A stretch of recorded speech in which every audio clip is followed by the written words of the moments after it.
Welcome to Rupali's kitchen stories. आज आपण बनवणार आहोत सांबार रेसिपी। त्यासाठी लागणार आहे अर्धी वाटी तुरीची डाळ, अर्धी वाटी मसूर डाळ आणि हे चॉप केलेले व्हेजिटेबल्स घेतलेत मी। त्यात दुधी भोपळा, एक वांग आणि एक गाजर घेतलेला आहे। फोडणीसाठी मी कढीपत्ता, कोथिंबीर, कांदा 1 वाटी आणि 1 वाटी टोमॅटो। तर आपण हे 2 डाळी शिजवून घेऊया आणि हे भाज्या त्यात मिक्स करून घेऊया। सांबार बनवण्यासाठी आपण कुकर घेतलेला आहे, त्यामध्ये 3 ग्लास पाणी टाकून घेऊया। चॉप केलेल्या भाज्या टाकून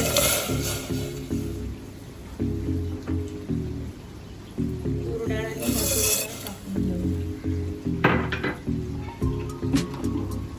थोडासा कांदा टाकून घेऊ, टोमॅटो टाकून घेऊया आणि झाकण लावून ह्याला 4 ते 5 शिट्ट्या काढून घेऊया। मगाशी आपण हे सांबारचं मिश्रण शिजवून घेतलेलं आहे। डाळ आणि मिक्स भाज्या होत्या त्या, आणि त्यासाठी 1 टेबलस्पून सांबार मसाला आणि 1 टेबलस्पून मिरची पावडर घेतलेली आहे आणि चिंच गुळाचा कोळ घेतलेला आहे आपण त्यात टाकण्यासाठी। चला तर मग आपण फोडणीसाठी आपण सांबारला फोडणी देऊया। फोडणीसाठी 4 चमचे तेल टाकून घेऊया।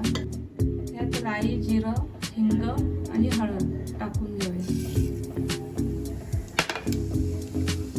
सुक्या 2 लाल मिरच्या, कढीपत्ता आणि कोथिंबीर टाकून घेऊया।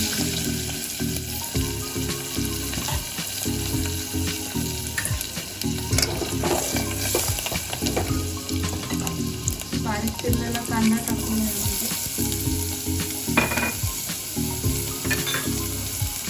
टोमॅटो बारीक टाकूया। हे सर्व लालसर होईपर्यंत भाजून घेऊया। त्यामध्ये मीठ घालून घेऊया। लाल मिरची पावडर आणि सांबार मसाला 1 टेबलस्पून आपण घेतलेला आहे।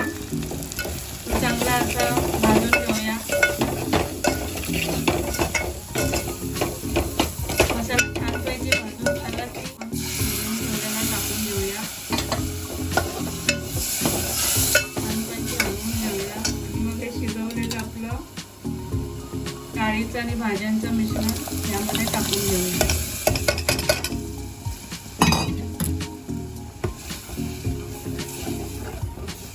आवश्यकतेनुसार यात आपण पाणी टाकून घेऊया।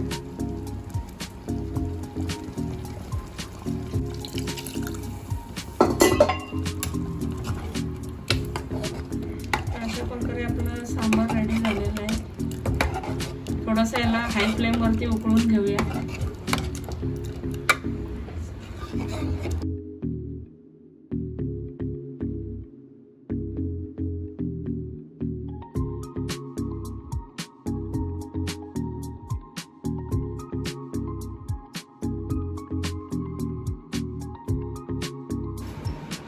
सांबार रेडी झालेला आहे। हे सांबार तुम्ही मेंदू वड्यासोबत किंवा इडली डोसा बरोबरही सर्व करू शकता।